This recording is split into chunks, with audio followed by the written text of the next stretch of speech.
This should actually be HS 2.2.3. So as I mentioned, somatostatin, parietal cells are stimulated by acetylcholine, histamine, and gastrin, and they're inhibited by, an acid secretion is inhibited by somatostatin. So let's have a quick look at somatostatin. So neural input will act on the D cells of the corpus, releasing somatostatin, and low pH will stimulate D cells of the antrum, which is lower down, releasing somatostatin. And when you release the somatostatin, it will act on the SST receptor on the parietal cell directly to inhibit adenyl cyclase, to inhibit histamine-mediated acid secretion. And it will also have an indirect effect. It will inhibit the gastrin from the G cells from acting on the parietal cells, and it will inhibit the histamine from the ECL cells. Okay? So now let's have a look at the overall, the phases of the gastric phases of acid secretion. So first of all, you have the corpus distension. So this is when the food enters the top of the stomach. You're going to have the corpus is going to be distended full of food. Then when the food passes down further, you're going to have antrum distension. The antrum is going to be distended because of the food.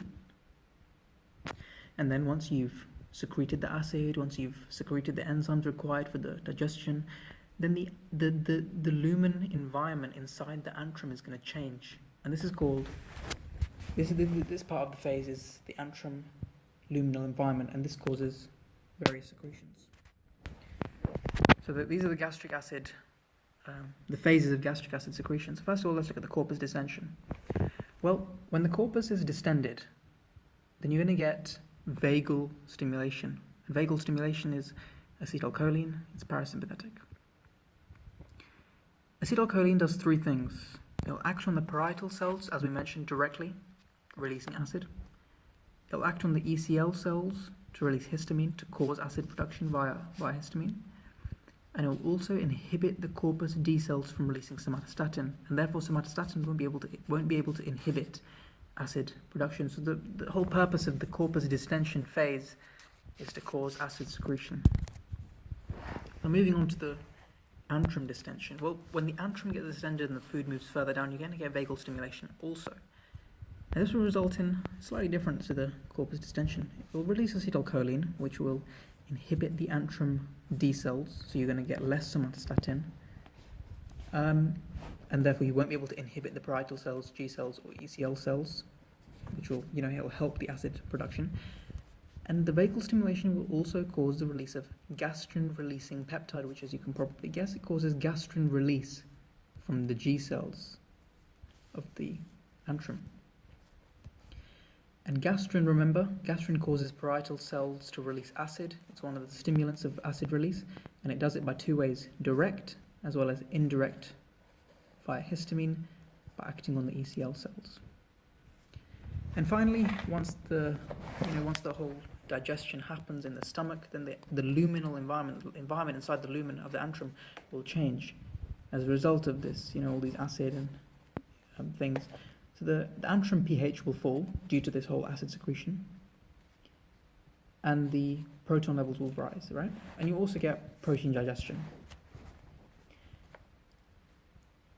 The acid fall, remember, if the acid falls, you're going to want a negative feedback method to make there be less acid. Well, so the way this happens is the acid fall, the low pH stimulates the antrum D cells to release somatostatin. And somatostatin, as we know, it inhibits acid secretion. It inhibits gastric acid secretion. How? Directly on parietal cells by inhibiting adenyl cyclase to stop a histamine release, histamine-mediated acid release, and also indirectly via ECL cells and the G cells. However, this inhibition of acid secretion is the antrum luminal environment sort of phase of gastric acid secretion is a bit different, because not only does it inhibit acid, but it also causes acid secretion for some reason. The products of protein digestion, such as amino acids, they stimulate G cells. This is really important. This comes up time and time again. The products of protein digestion stimulate G cells. G cells, protein. That's what you gotta remember that. The G cells release gastrin, and gastrin stimulates gastric acid secretion directly and indirectly, as we mentioned.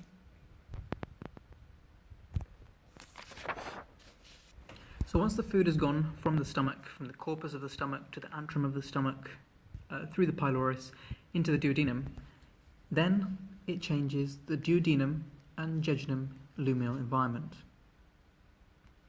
And this has an effect on the acid. Remember, if you've got acid in the duodenum and jejunum, you want there to be less acid, right?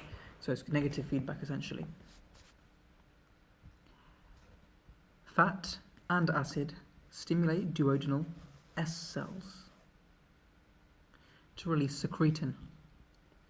And secretin inhibits acid production by two methods.